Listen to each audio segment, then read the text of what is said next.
What if I told you that Ukraine effectively destroyed between 27 and 37.5% of Russia's shadow fleet with a single strike?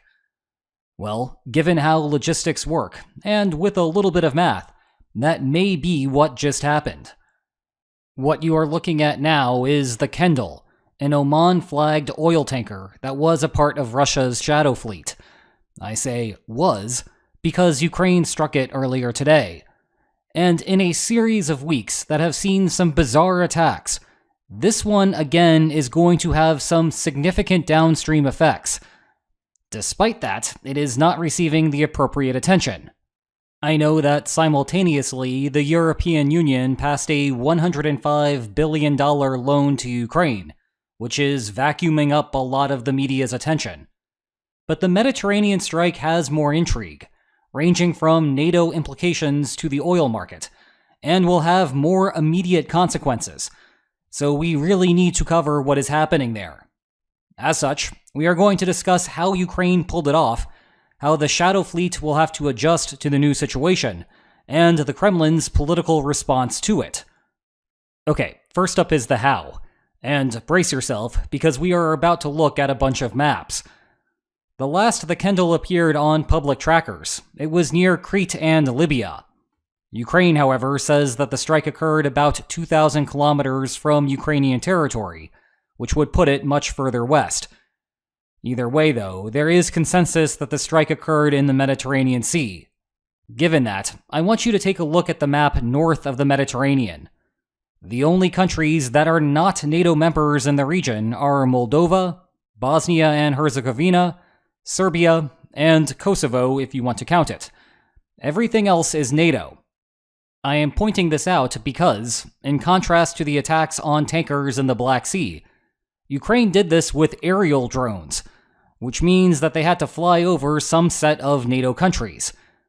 That raises some immediate questions. Unless Ukraine snuck a secret operations team to a Mediterranean coastline, the drones spent substantial time over NATO countries. Surely they would have come up on radar. But you will notice that no one said anything as it was happening. You will further notice that, as far as I have heard, no one is really talking about it either. You are not hearing Allied leaders complain of Ukraine's blatant violation of their sovereignty. Again, that raises questions. Did Allied countries know about the attack ahead of time? Did Ukraine clear the operation with the Allies? Have the Allies gotten so fed up with Russian drones veering off into NATO skies that they are okay if Ukrainian drones just so happen to fly over their own skies to hit Shadow Fleet targets? Or did Allied countries learn about the operation as it was happening and just warmed up the popcorn machine to learn what the endgame was in real time? As a related note here, I should point out that Poland sits directly between Ukraine and the Baltic Sea. If there is active cooperation with such strikes, then Ukraine could clandestinely transport sea drones to the Baltic with only one country's approval. Put a pin in that for a minute. The second thing worth working through is what the Kendall was actually doing as it passed through the Mediterranean, and what it means for Russia going forward. The tempting guess is that it was headed to or from a Black Sea port to reload oil there or deliver the oil to a buyer. But no, it was returning from a delivery on India's west coast and cutting through the Mediterranean to reach and reload at a Baltic Sea oil terminal. Note that this is the deadhead half of the journey.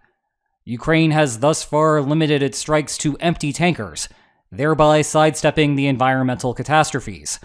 That will become important for our math in a moment. But if the charted course sounds familiar, it is because of the whole Houthi thing, shutting down the Bab el-Mandab Strait and effectively killing the Suez Canal shortcut. Well, we are basically looking at that problem again. Russia does not have anti-aircraft defenses in the area. There is no conceivable way that the Kremlin can protect tankers that go through there. The only way to overcome the problem is to simply go around Africa, the same headache facing Western countries due to the Houthis' actions. The math on this is bad. The detour adds an extra 15 days to the trip. Normally, it only takes 25 days to complete the trip one way to India. Thus, Russia is looking at a 60% increase in travel time. Heading out to China takes about 40 days normally, so Russia is still looking at a 37.5% increase there. I am speaking in percentages here, because Russia cannot just conjure up new Shadow Fleet tankers out of thin air.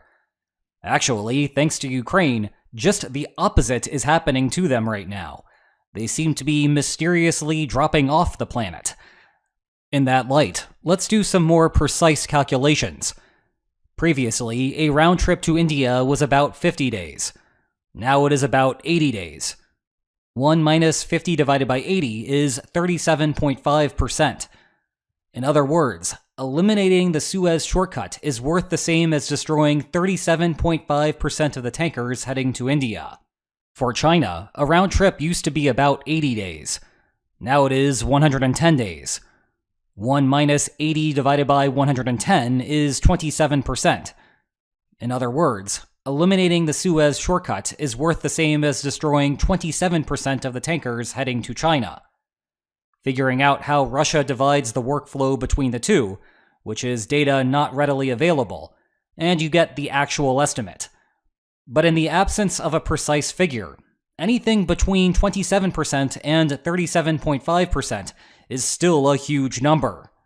Now, a few caveats there. I assumed that tankers have frictionless transitions and no maintenance issues. I also assume that the Shadow Fleet does not risk crossing the Mediterranean when loaded with oil, even though Ukraine has not yet touched such vessels. Taking the Suez once would narrow the destruction to between 16 and 23%, which would still be absolutely awful for Russia. This is also day one of the problem for the Kremlin. Do not rule out the possibility that Russia comes up with a creative solution that completely undermines the math that I have just gone through. But I also have not considered how this will reduce the number of people willing to crew the Shadow Fleet vessels, so there may be a labor crisis working the other way. And aside from the Mediterranean issues, let's not forget that the coast of Africa is not safe. If the Baltic also gets cut off, then Russia only has the Arctic left for oil terminals. The final thing worth working through is Russia's response to the operation. Coincidentally, Putin was holding his annual call-in show later in the day. His response was calm and measured. Such attacks are unacceptable, and Ukraine will pay. But we are basically back to where we were during Operation Spiderweb. Russia cannot magically conjure new military force out of thin air. Ukraine can only pay insofar as Russia pushes Ukraine on the ground, which of course is happening, but it cannot happen at a faster rate than Russia is already trying. The only real punishment to Ukraine could come from third-party countries, the Indias and Chinas of the world that benefit from purchasing gray market oil on the cheap, and are not participating in a sanctions regime against Ukraine, but could in theory. As of my writing, they have been fairly silent about this and other attacks on Russian Shadow Fleet vessels. That is what I will keep an eye on. For now, though, Russia's oil revenues face yet another major crisis. However, do not confuse this with a Putin is done scenario. Less money does not bankrupt the country. It does not prevent Russia from still recruiting soldiers. Worst case scenario, it does not prevent Russia from ending its offensive and switching to a military strategy to hold on to the territories that it has occupied so far. But it does create new headaches for those who pull Russia's financial strings, and that makes it a good day for Ukraine. Meanwhile, you can turn a good day into a great day for yourself by reading one of these two fantastic books about the war. Check the video description for more information about them. And if you enjoyed today's video, then please like, share, and subscribe, and I will see you next time. Take care.